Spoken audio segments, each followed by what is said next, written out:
Pretoria, South Africa. Double amputee Olympic runner Oscar Pistorius was granted parole Friday, 10 years after shooting his girlfriend through a toilet door at his home in South Africa.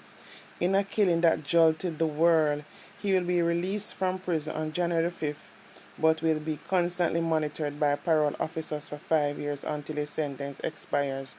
The Department of Corrections said Pistorius parole will come with other conditions. Department of Corrections spokesman Singabako Neskula said outside of the prison, where Pistorius has been incarcerated in the South Africa capital Pretoria, Pistorius will not be allowed to leave the area of Pretoria, where he is said to live without permission from authorities. He will also attend a program to deal with anger issues and another program on violence against women. He will have to perform community service.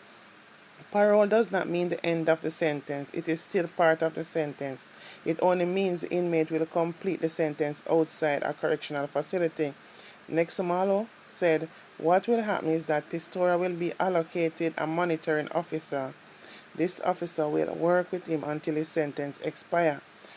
Nxumalo said the monitoring officer would need to be notified of any major event in Pistorius' life, including if he wants to move house or get a job.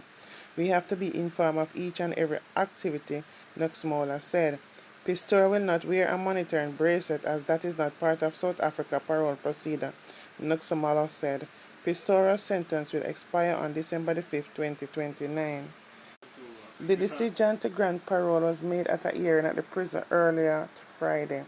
Pistorius, who turned 37 this week, has been in jail since late 2014 for the Valentine's Day 2013 killing of model Reva Steenkamp, although he was released for a period of house arrest in 2015. While one of the numerous appeals in his cases was heard, he was ultimately convicted of murder and sentenced to 13 years and 5 months in prison. Serious offenders in South Africa must serve at least half of their sentence to be eligible for parole, which Pistorius has done. Pistorius was at the height of his fame and one of the world's most admired athletes when he killed Steenkamp. He shot her multiple times in the bathroom of his Pretoria villa in the pre-dawn hours with his licensed pistol.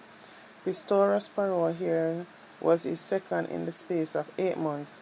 He was wrongly ruled ineligible for early release at a first hearing in March that was due to an error made by an appeal court. However, when the sentence officially started, Pistorius was initially convicted of culpable homicide, a charge comparable to manslaughter for killing Steenkamp. That conviction was overturned and he was convicted of murder. After an appeal by prosecutors, they also appealed against an initial sentence of 6 years for murder, and Pistorius was ultimately sentenced to 13 years and 5 months in prison. Pistorius testified at his murder trial that he killed Steenkamp by mistake when he fired 4 times through the door thinking she was a dangerous intruder hiding in his bathroom in the middle of the night. Prosecutors argued that Steenkamp, a 29-year-old model and reality TV star, had fled to the toilet cubicle during a late-night argument, and Pistorius killed her in a rage. I definitely remember this case. This case was global. Everybody was, on it. To think this guy needs some anger management courses. Over in New York, 2 more women have come forward to accuse Diddy of sexual abuse 1 week after the music model settled a separate lawsuit with the singer Cassie that contained allegations of rape and physical abuse. Both of the new suits were filed Thursday on the eve of the expiration of the Adult Survivors Act, a New York law permitting victims of sexual abuse a 1-year window to file civil action regardless of the status of limitations. The filings detail acts of sexual assaults, beatings, and forced drugs allegedly committed in the early 1990s by Combs, then a talented director, party promoter, and rising figure in New York City hip-hop community. One of the accusers, Joy Dickerson, said she was a 19-year-old student at Syracuse University when she agreed to meet Coombs at a restaurant in Harlem in 1991. After their date, Coombs intentionally drugged her, then brought her home and sexually assaulted her. According to the filing, without her knowledge, Coombs videotaped the assault and later shared it with several friends in the music industry. The suit alleges the public exposure sent Dickerson into a tailspin, contributing to severe depression that landed her in the hospital and forced her to drop out of college. In a separate lawsuit filed Thursday, an unnamed woman accused Coombs and an R&B singer Aaron Hall of sexually assaulting her and a friend, then beating her several days later. The woman, identified only as Jane Doe, said that she and her roommate returned to Hall's home with him and Coombs after a music industry event in 1990 or 1991. The accuser said she was coerced into having sex with Coombs. Afterwards, as she was getting dressed, Hall barged into the room, pinned her down, and forced Jane Doe to have sex with him, the suit states. When the victim later spoke to her friend, who is also not named, she learned that her friend had been forced to have sex with Coombs and Hall in another room. According to the suit, upon information and belief, when Coombs finished with Jane Doe, he and Hall switched, and they commenced assault. Jane Doe's friend, the suit, states. A few days later, an irate Coombs allegedly showed up at the home of the two women in an attempt to stop them from speaking out about the abuse. He then choked the woman, identified as Jane Doe, until she passed out, the suit states. In an email statement, a spokesperson for Coombs denied the allegation, accusing the two women of seeking to exploit the New York law that temporarily extended the statute of limitations.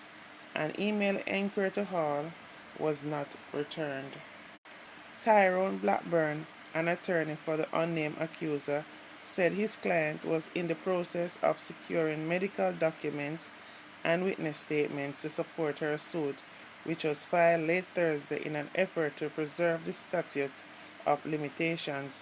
The suit brought by Dickerson notes that the victim filed police reports in New York and New Jersey after the abuse. Inquiries to the New York City Police Department were not immediately returned.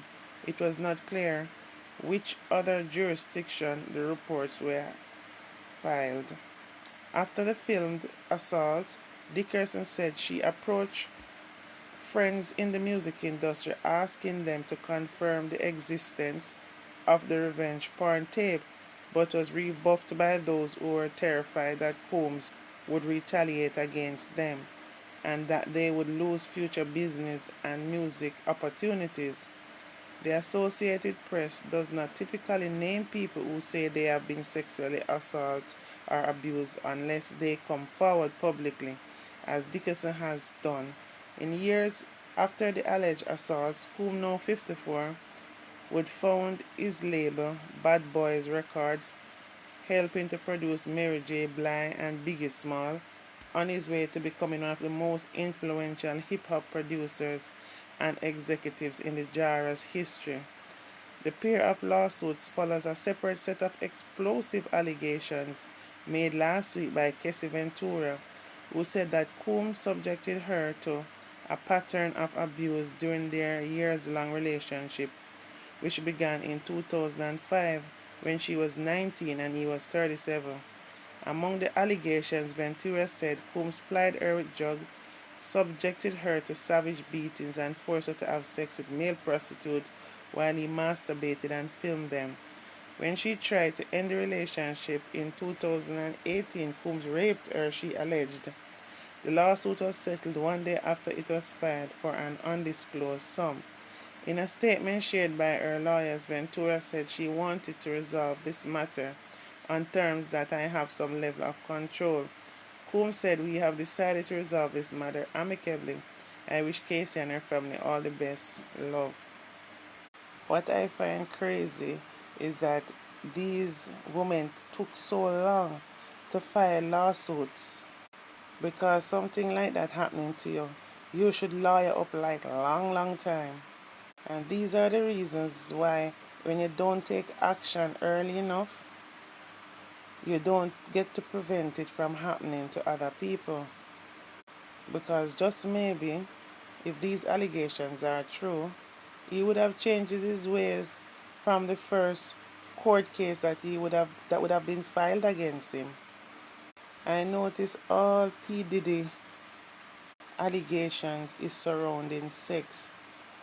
What is up with him and sex? So all these kind of sex. He seems to have a weakness for taking risk where sex is concerned. We do know that sex is important, but good gosh man, almost every case or every allegation against him is, even his parties are alleged to be about sex and various kinds of sex as well. Like, why though? The thing is though is that he's not short of women or men for that matter to do what he wants appropriately. So why these kind of anger sex? It's crazy. Anyway guys, please remember to like, comment and subscribe to my platform please. Love you all. Bye for now.